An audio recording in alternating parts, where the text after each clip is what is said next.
I want to get something off of my chest. I hate fan theories. I don't know whether to blame Citizen Kane or Newhart or the greater YouTube media commentary environment, but I am so sick and tired of people needing something to be a dream or a fantasy or figure out what really happened in a movie, especially a movie meant for children, directed by a man named Christopher Columbus. The only fantastical thing that happened in Home Alone was not that Kevin died, or Kevin made it all up, or Kevin is actually a trickster god.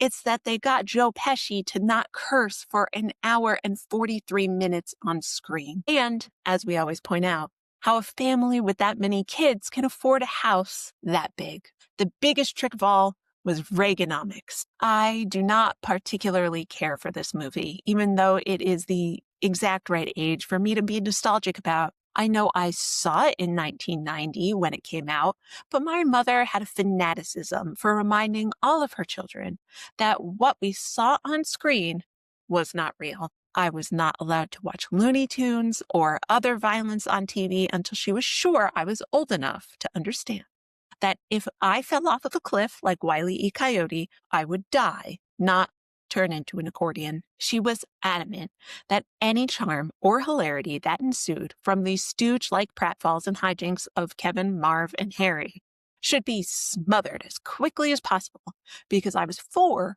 and I would not understand that these were stunts and not real.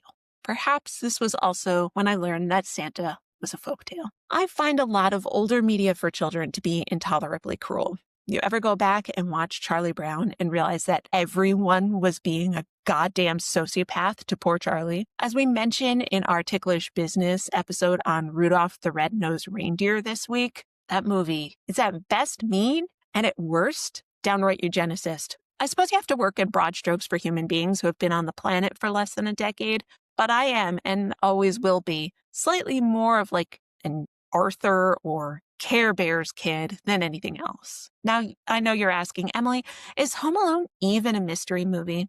I've already been teased a bit by my esteemed podcast co-host that Home Alone is not a whodunit, and that is correct. But I would argue that Home Alone is actually, in the vein of the greatest mystery TV show of all time, Columbo, actually a How Catch 'em, operating on the belief that there is no secret meta or subtextual story about Kevin experiencing Catholic purgatory in his family's mansion after he's been resoundingly murdered by 2 petty burglars who have made the hard and unexpected turn into child murder. We know, as viewers, that this small, cherubic menace is going to be confronted by 2 ne'er-do-wells, one of whom got famous by playing mafia killers and the other a Jewish fella best known for voicing a different adult Kevin. And we spend the next hour or so wondering how he's going to do it. And that's the rampant, unchecked,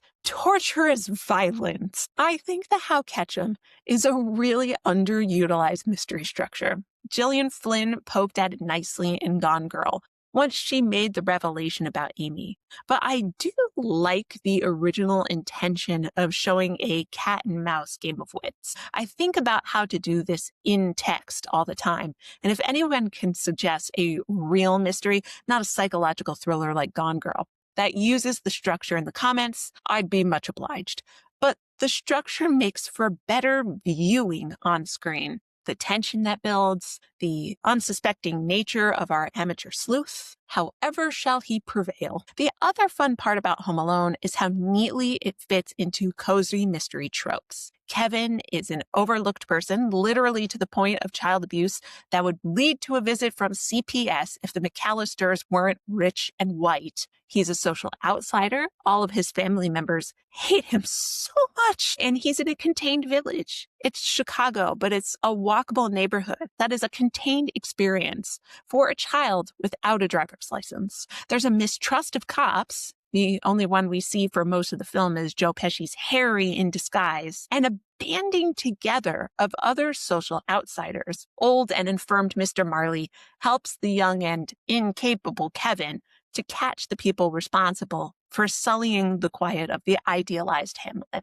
I think more movies than you'd consider fit the cozy mystery trope. A big one that often gets overlooked is actually Rear Window, but that'll be an essay for the summertime. I realize I am being somewhat glib about this movie, aside from the fact that Harry and Marv would be dead 8 times over from the attacks that they endured. I don't really think there's anything bad about Home Alone. Nothing that needs parsing or anything that requires a lot of think PC stuff 35 years after it debuted. I think it's a fun twist on a mystery and a caper, and it'd be great to see its concepts made for adults, which, come to think of it, is actually just Die Hard. Catherine O'Hara is a truly outstanding movie mom, even if the character is kind of a jerk who never stands up for her bullied child, though her actions were not in any way out of the ordinary for a mom in 1990. John Candy exists, and every time we see his face, our hearts grow 3 sizes. John Hurt was well cast. Daniel Stern is now a bronze sculptor and lives on a tangerine farm in Ventura, and I love him. Joe Pesci is one of my favorite actors, and I can and do watch him in absolutely anything. Macaulay Culkin has clearly had the good therapy, and I'm happy he's come out the other side of his abusive childhood. Kieran Culkin remains adorable. I think that John Hughes may have been inspired by Dead Men Don't Wear Plaid a little bit, a movie we've already covered on Silver Screen Sleuths, though the old noir movie cut into Home Alone isn't real. Home Alone is a fun entree to our December Sleuths. The ones after this, The Long Kiss Goodnight, Kiss Kiss Bang Bang, and The Thin Man are much more traditional. And I'm really excited to watch all of them again. But I want to know, what's your favorite How Catch 'em?